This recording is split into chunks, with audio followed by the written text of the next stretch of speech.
Hello guys, how are you doing today? This is Suresh back with another video और मेरे साथ हैं कमल Jain. So guys, as you know, I've done 20 episodes of Mahabharata. I'm on the 21st episode right now.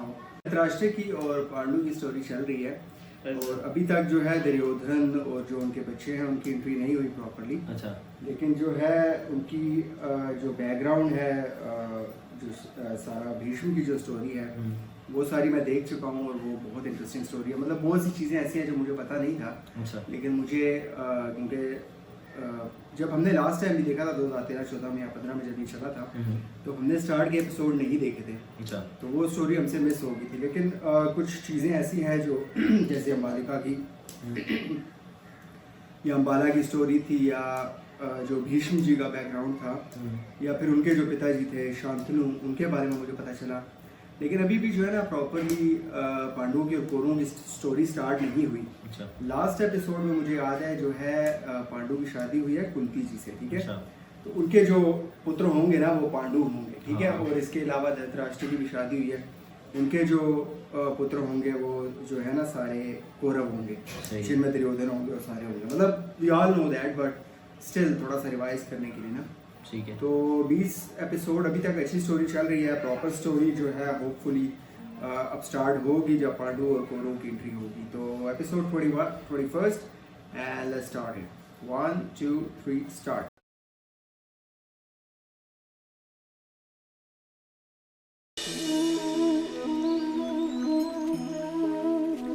सबके जीवन में ऐसा प्रसंग अवश्य आता है कि सत्य कहने का निश्चय होता है हृदय में, किंतु मुख से सत्य निकल नहीं पाता।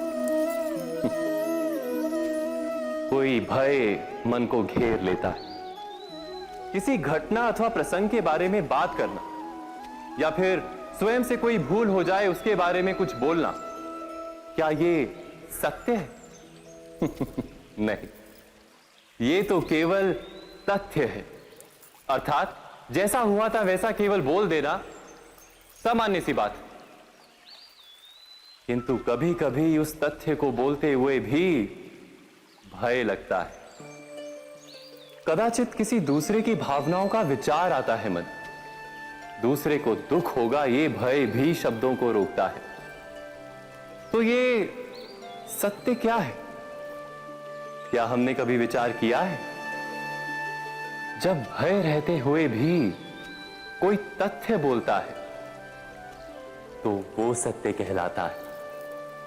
वास्तव में सत्य कुछ और नहीं, केवल निर्भयता का दूसरा नाम है। और निर्भय होने का कोई समय नहीं होता, क्योंकि निर्भयता आत्मा का स्वभाव है।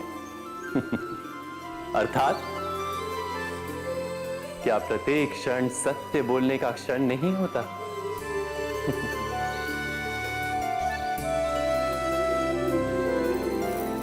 स्वयं विचार कीजिए।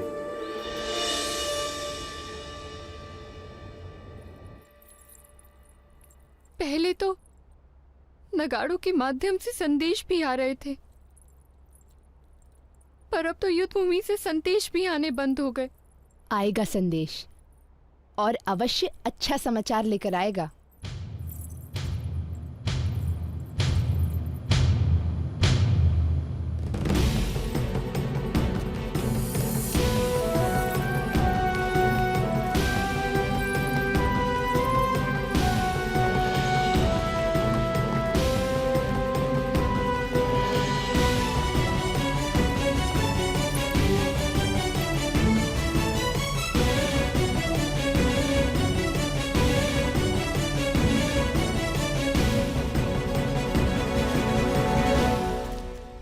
सुखद समाचार है राजमाता। महाराज पांडु ने युद्ध में अपने शत्रुओं पर विजय प्राप्त कर ली है।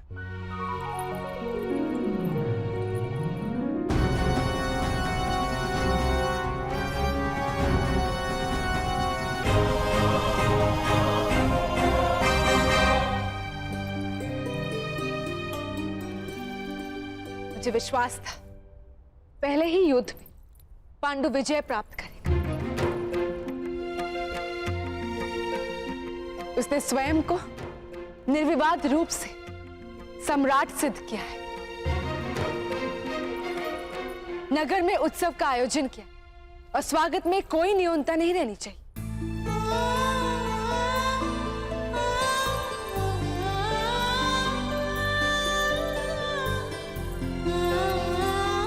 तुम्हारे लिए आनंद का समय शुरू हो गया है कुंती।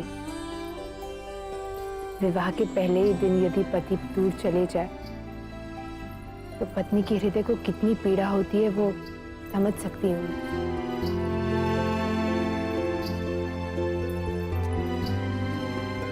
मुझे कोई दुख नहीं है जीजी। सिंहासन पर राजा का प्रथम अधिकार होता है। मुझे दूसरे स्थान पर रहने में कोई आपत्ति नहीं है। ऐसा कभी मत कहना कुंती। पति का ध्यान जिस पत्नी की ओर नहीं होता उसका जीवन नरक हो जाता है। ईश्वर करे कि तुम्हें सदा अपने पति के जीवन में प्रथम स्थान मिले। अब फिर से तुम्हारे भवन को सजाने का समय आ गया है।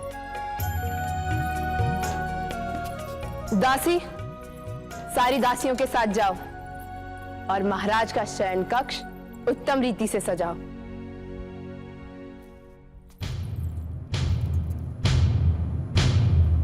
विजय समाचार के बाद और क्या समाचार हो सकता है?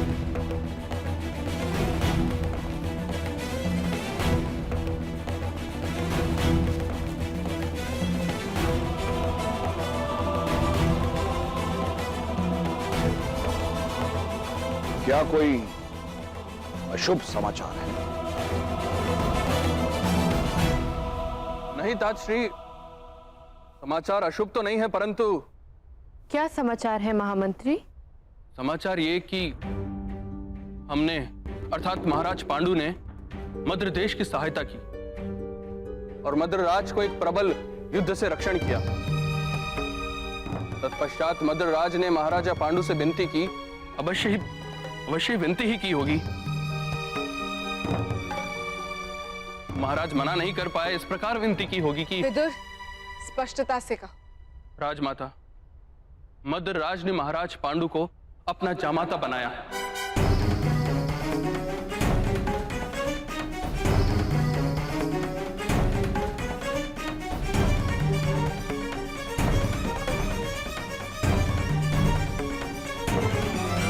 महाराज पांडु अपनी दूसरी पत्नी के साथ यहां पधार रहे हैं।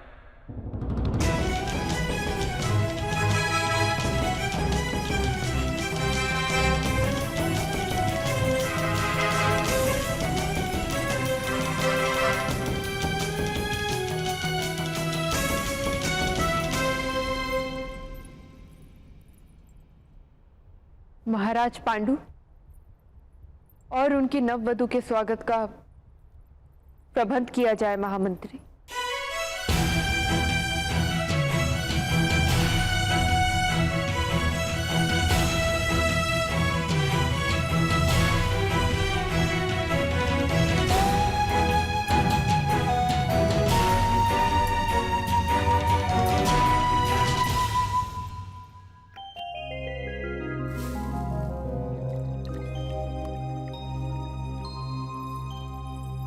एक राजा की कई पत्नियां होती हैं। यदि महाराज पांडु दूसरे विवाह करेंगे तब आपका यही रहस्य आपके प्राण का संकट बन जाएगा। और वैसे भी एक स्त्री के लिए शौक्य संकट ही होती है।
महाराज पांडु की द्वितीय पत्नी का हस्तिनापुर में और महाराज के अंतःपुर में स्वागत है।